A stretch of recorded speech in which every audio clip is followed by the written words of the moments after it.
इथं उपस्थित असलेले किंवा ज्यांनी या महामानवाच्या कार्यासाठी फुल नाही फुलाची पाकळी देऊन मानधन देऊन या कार्यक्रमाला बळ दिलं, ताकद दिली.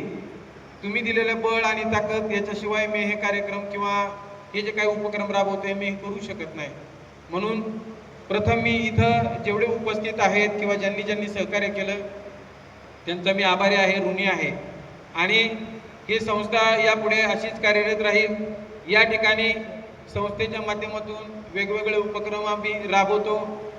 या ठिकाणी शालेय विद्यार्थ्यांना साहित्य वाटप असेल, या ठिकाणी वृक्षारोपण असेल, अनाथ आश्रमामध्ये त्या ठिकाणी जे मुलं आहेत त्यांना आम्ही वेगळ्या म्हणजे शालेय साहित्य किंवा खाऊ वाटप असेल किंवा म्हणजे जे जे आम्हाला सहकार्य करता येईल ते आम्ही सहकार्य त्या ठिकाणी केलेलं आहे.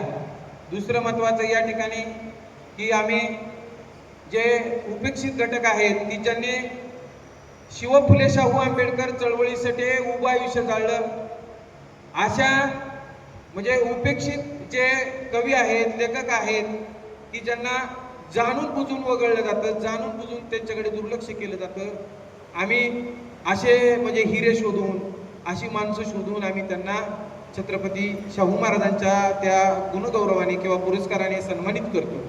का तर या लोकांचं कार्य प्रामाणिक असतं, यांनी कुठलीही अपेक्षा ठेवलेली नसते.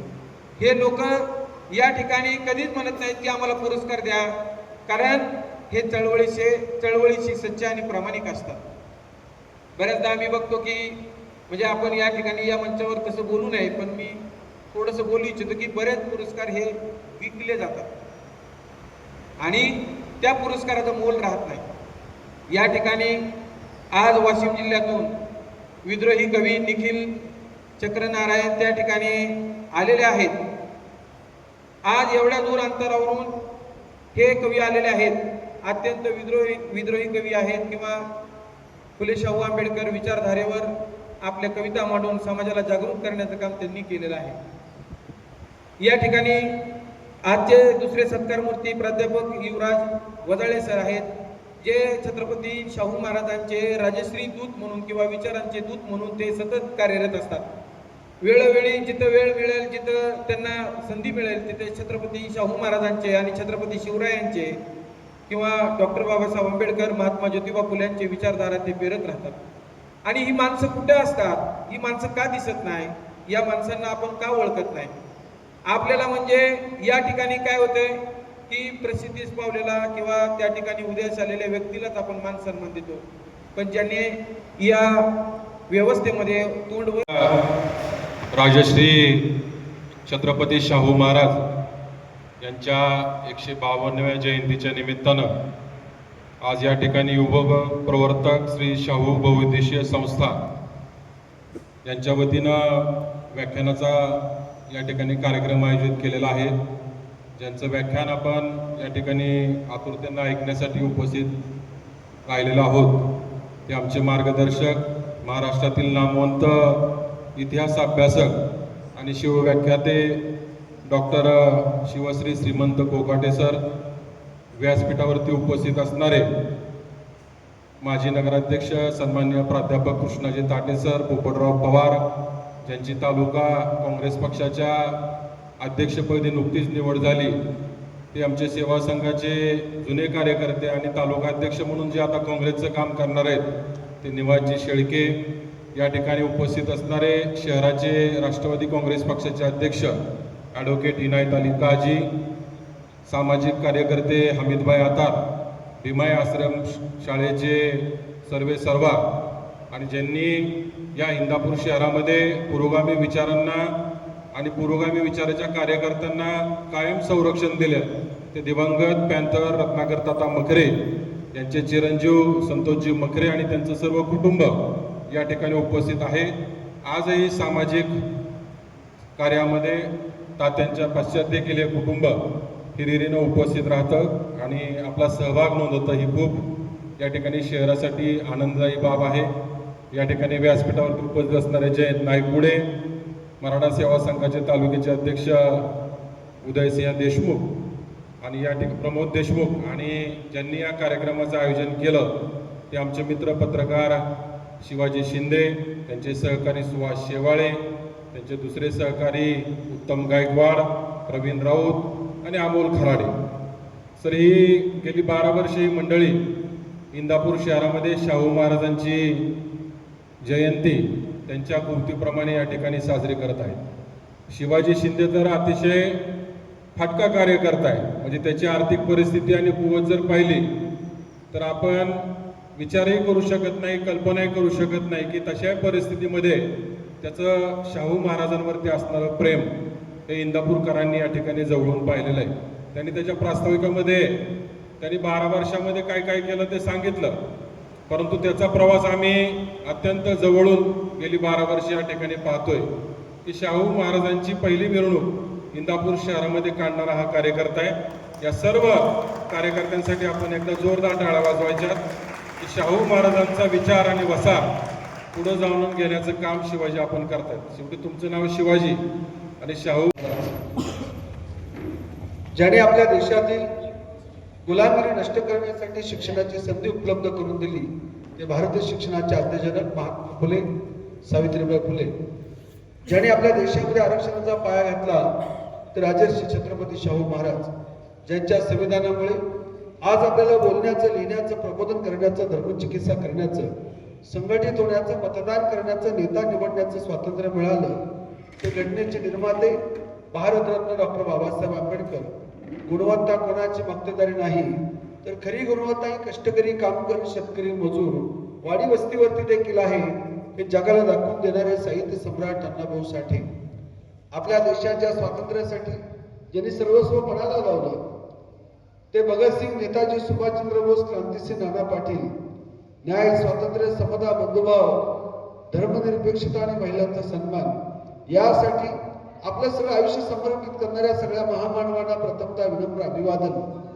राजर्षी छत्रपती शाहू महाराजांच्या जयंतीच्या निमित्तानं या सुंदर सोहळ्याचं आयोजन करण्यात आलेलं आहे आणि या सोहळ्याचं आयोजन करणारे राजर्षी छत्रपती शाहू महाराज बहुउद्देशीय संस्थेचे अध्यक्ष माननीय शिवाजी, गोरगरिबांचा कैवारी राजा शाहू महाराजांचा वाढदिवस तथा जयंती आपण सणासारखी साजरी केली पाहिजे असं भारतरत्न डॉक्टर बाबासाहेब आंबेडकर यांनी 1920 साली माणगावच्या परिषदेमध्ये म्हणाले होते.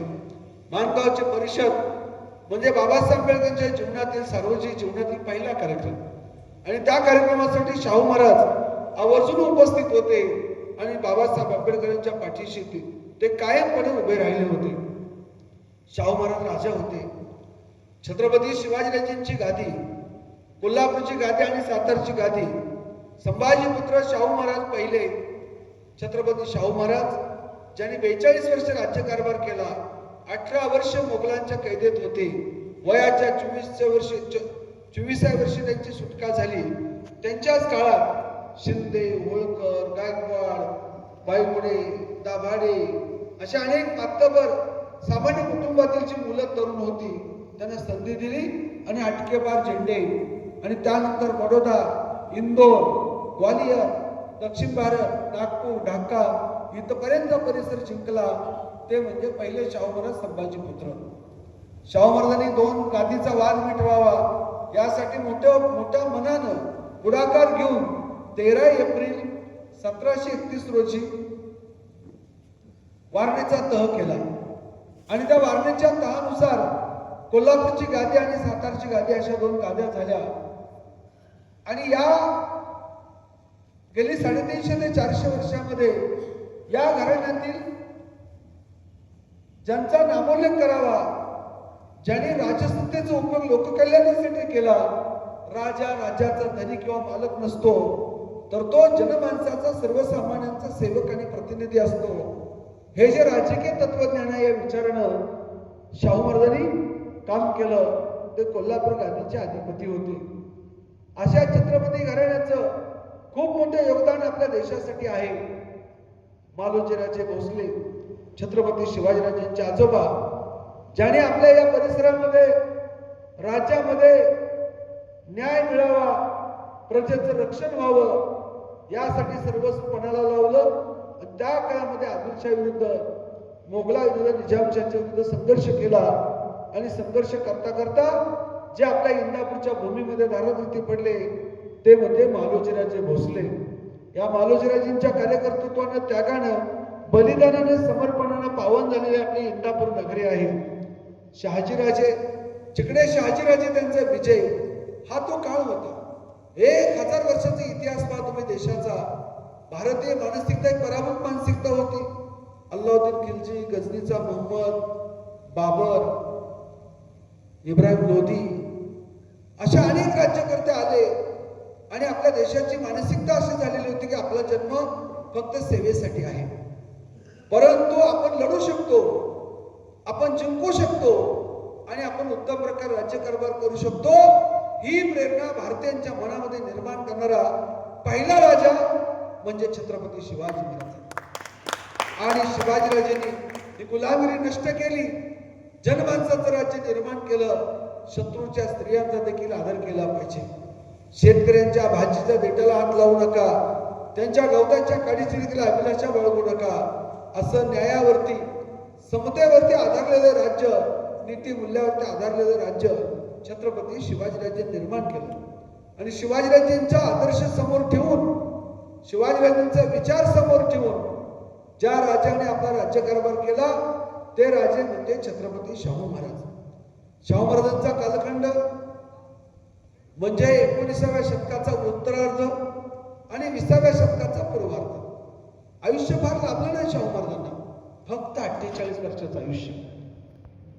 त्यांचा जन्म 26 जून 1874 ला त्यांचा जन्म झाला आणि 6 मे 1922 साली त्यांचा मृत्यू झाला. फक्त 48 वर्षाचं आयुष्य मिळालं शाहू महाराजांना.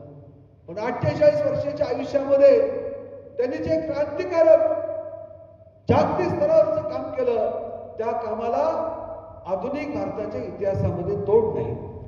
शाहू महाराजांचा कालखंड आहे 19व्या शतकाचा उत्तरार्ध आणि 20व्या शतकाचा पूर्वार्ध. आपल्या देशाला स्वातंत्र्य 15 ऑगस्ट 1947 ला मिळालं. आणि ज्यावेळेस स्वातंत्र्य मिळालं त्यावेळेस आपल्या देशामध्ये नॅशनलिझम नावाचा प्रकार नव्हता. राष्ट्र, देश हा प्रकार नव्हता. ही आधुनिक काळातील भांडवली अर्थव्यवस्था, औद्योगिक क्रांती उत्तर पाश्चात्य देशामध्ये म्हणजे युरोपमध्ये आल्यानंतर आणि मग डच, फ्रेंच, पोर्तुगीज हे सगळे जगभर गेल्यानंतर नॅशनलिझम, त्याला राष्ट्रवाद म्हणतात, ही कन्सेप्ट, संकल्पना विकसित झाली.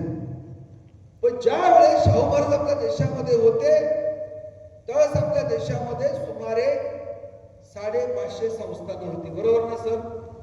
550 संस्थानं होती, म्हणजे छोटी छोटी. कोल्हापूर संस्थान, सातारा संस्थान, मिरज संस्थान, औंध संस्थान, भोर संस्थान, अलीगड संस्थान, जुनागड संस्थान, हैदराबाद संस्थान, म्हैसूर संस्थान, असे किती संस्थानं होती? 550. म्हणजे 550 देश होते, तुकडे होते, तुकडे तुकडे. बाबासाहेबांनी संविधान लिहिलं आणि आपला देश एकत्र बांधण्याचं मोठं ऐतिहासिक काम भारतरत्न डॉक्टर बाबासाहेब आंबेडकरांनी केलं. आणि राष्ट्र